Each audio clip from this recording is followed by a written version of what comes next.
राजा कृष्णदेव राय दूर दूर तक मशहूर थे। तेनालीराम ने भी राजा कृष्णदेव राय के चर्चे खूब सुने थे। तेनाली ने सुना था कि राजा चतुर और बुद्धिमानों का सम्मान करते हैं, इसलिए उसने सोचा कि क्यों न राज दरबार में जाकर हाथ आजमाया जाए। लेकिन इसमें एक अड़चन थी कि बिना किसी बड़ी मदद के वो वहां तक पहुंच नहीं सकता था। ऐसे में उसे किसी ऐसे व्यक्ति की तलाश थी जो उसे राज दरबार तक पहुंचा सके। इस बीच तेनाली की शादी मगम्बा नाम की लड़की से हो गई।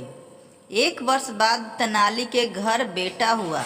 इस दौरान तेनाली को पता चला कि राजा कृष्णदेव राय का राजगुरु मंगलगिरी नामक स्थान पर गया है। तेनाली वहां पहुंच जाता है और राजगुरु की खूब सेवा करता है और उन्हें महाराज से मिलने की अपनी इच्छा भी बताता है। लेकिन राजगुरु था बहुत चालाक। उसने बड़े बड़े वादे रामलिंग यानी तेनालीराम से किए और उससे खूब अपनी सेवा करवाई। इस बीच राजगुरु ने सोचा कि अगर कोई चतुर इंसान राज दरबार में आ गया तो उसका सम्मान घट जाएगा। इसलिए राजगुरु ने रामलिंग से कहा कि मुझे जब भी सही मौका दिखेगा मैं तुम्हारी मुलाकात महाराज से करवा दूंगा। इसके बाद क्या था, तेनालीराम राजगुरु के बुलावे का इंतजार करने लगा, लेकिन कई दिनों तक कोई भी खबर नहीं आई। इस बात पर कई लोग रामलिंग का मजाक उड़ाने लगे और कहते हैं कि भाई रामलिंग विजयनगर जाने की तैयारी कर ली। इस बात पर तेनाली कहता है कि उचित समय आने पर सब हो जाएगा। लेकिन धीरे धीरे रामलिंग का राजगुरु पर विश्वास उठ गया और उसने खुद ही विजयनगर जाने का फैसला किया। वो अपनी माँ और पत्नी के साथ विजयनगर के लिए रवाना हो गया। यात्रा के दौरान किसी भी तरह की परेशानी आती तो रामलिंग राजगुरु का नाम ले लेता। रामलिंग ने अपनी माँ से कहा कि व्यक्ति जैसा भी हो लेकिन नाम ऊंचा हो तो सभी काम हो जाते हैं, इसलिए मुझे अपना नाम बदलना होगा। महाराज कृष्णदेव राय के प्रति अपना सम्मान प्रकट करने के लिए मैं भी अपने नाम के साथ कृष्ण लगाऊंगा।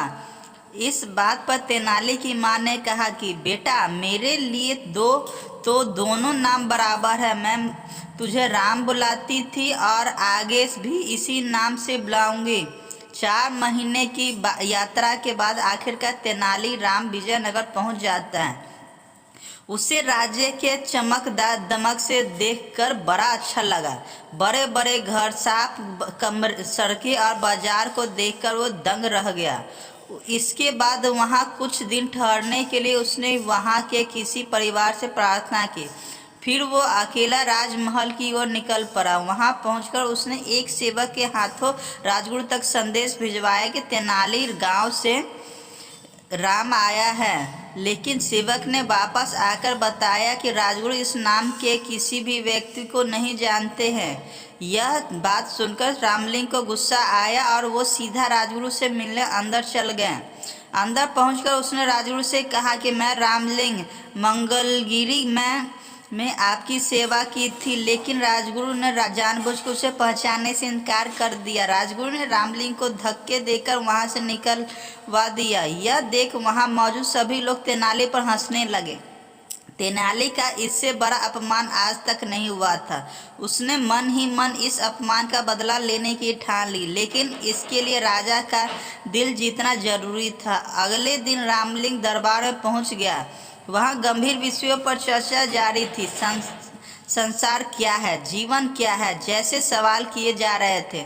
वहाँ मौजूद एक पंडित ने अपने जवाब में कहा कि संसार कुछ नहीं बल्कि एक छलावा है। हम जो भी देखते हैं या खाते हैं वो बस विचार है। सच में ऐसा कुछ होता ही नहीं है, लेकिन हमें लगता है कि ऐसा होता है। इस पर तेनालीराम ने पूछा कि क्या सच में ऐसा होता है? उस पंडित ने कहा, यह बात शास्त्रों में लिखी हुई है और शास्त्र गलत नहीं होते।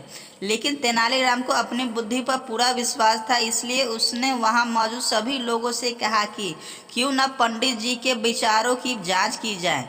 महाराज की तरफ से आज दावत का आयोजन है, हम सब खूब खाएंगे, लेकिन पंडित जी कुछ नहीं खाएंगे। पंडित जी बिना कुछ खाए भावना करेंगे कि वो खा रहे हैं। तेनालीराम की इस बात पर वहाँ मौजूद सभी लोग हंसने लगे। पंडित जी शर्म से पानी पानी हो गए।